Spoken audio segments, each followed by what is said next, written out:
Yes, good morning mga kadakers. Good morning.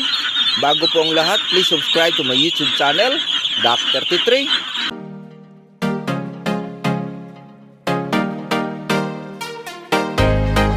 Pakihit naman ang notification bell upang updated kayo sa mga video ko pang may upload. Mga kadakers, 16 days na po yung mga siho natin. Tapos na natin pinurga.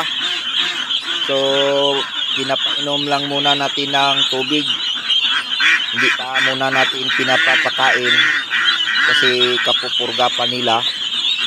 Inumin lang muna ng tubig para maubos yung mga bulati sa tiyan nila.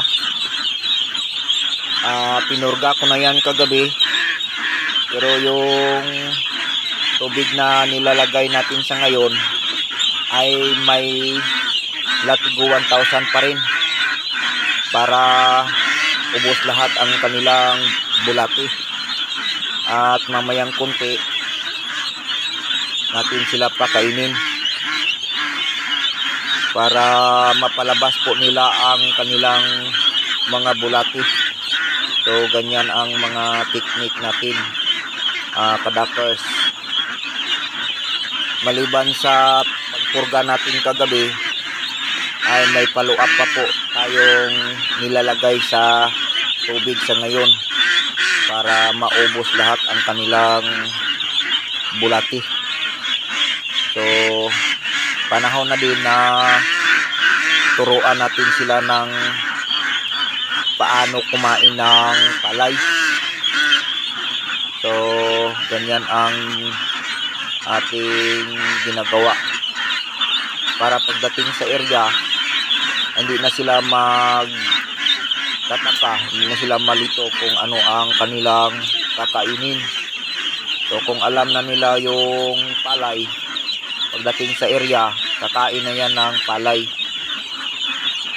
So ganyan din yan, parang tao.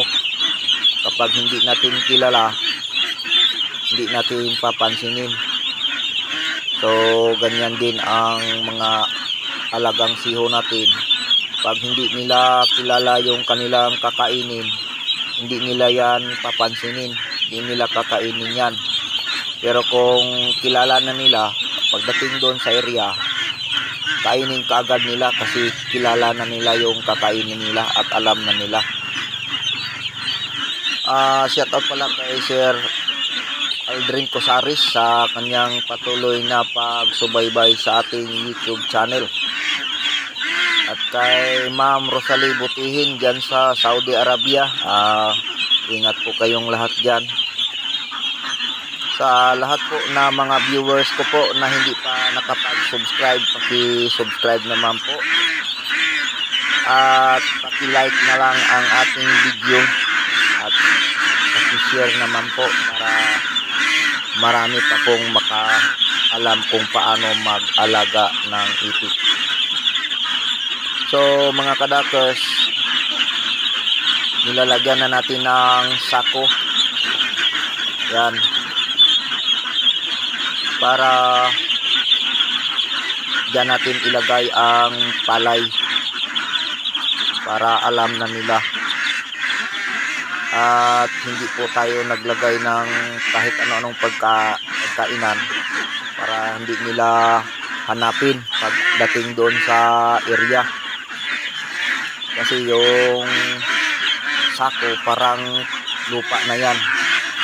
Diyan lang natin ilagay yung mga palay at kanila na yung tukain. Kapag lagyan kasi natin ng mga patukaan, yan po ay hanapin nila pagdating doon sa area. So ganyan lang po yung ginagawa natin. Sa mga baguhan pa po mag-alaga ng itik, at sa mga may gustong mag-alaga ng itik pero ayaw mahirapan, huwag na lang kayo mag-alaga ng itik mga kadakers. Pag ayaw nyong mahirapan, kasi mahirap talaga ang itik. So So kung inyong makikita, marami naman ito, pero para sa akin hindi pa ako nahirapan. Kasi mga kadakers, kung mahirap, mas mahirap pa kung mahirap tayo. So wala tayong pupuntahan. So hanggang dito na lang muna mga kadakers. Salamat sa inyong lahat.